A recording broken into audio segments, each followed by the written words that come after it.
Addiction is one of the hardest things any adult will ever have to go through.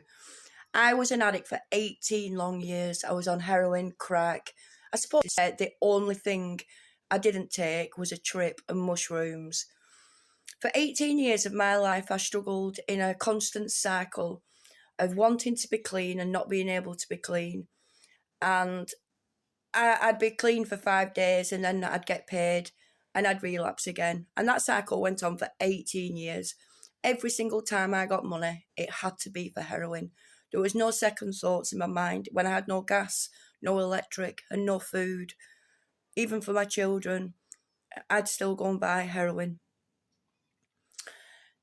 11 years ago, I decided to put the brown down. I was in court fighting for my son. And my life was absolutely spiraling out of control. I was involved with the social services because of my erratic behaviour. And I ended up, after a long, long line of social workers who didn't care, I got a good social worker and she asked me, "What can I do for you, Diane?" And I said, "Move me out of this goddamn town and I promise I'll never take drugs again." And that's just what we did. We sat down and we hunted for a house out of my hometown. And we found a house eventually. The bond got paid. They paid for the lorries to move us from one town to another. They paid for 4 men to help pack up and move the entire house. From that day, I never took drugs again.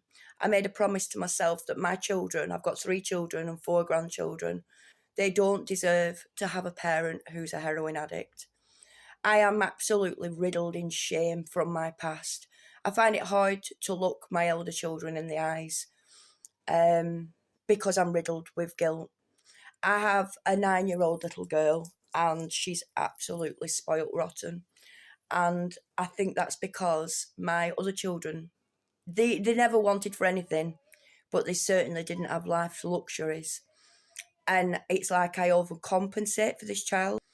Anyway, 3 months ago, I got myself into a very, very tricky situation. And I ended up having to get somebody who's got great control over my mind some tablets. Me and that person fell out, and I ended up having tablets in my home. I suffer terrible mental health, and I was going through a terrible time. And I ended up relapsing on tablets. I'm now on a reduction plan. 3 months ago, I was on 16 mil. Today, I'm on 6 mil. We do bloody recover.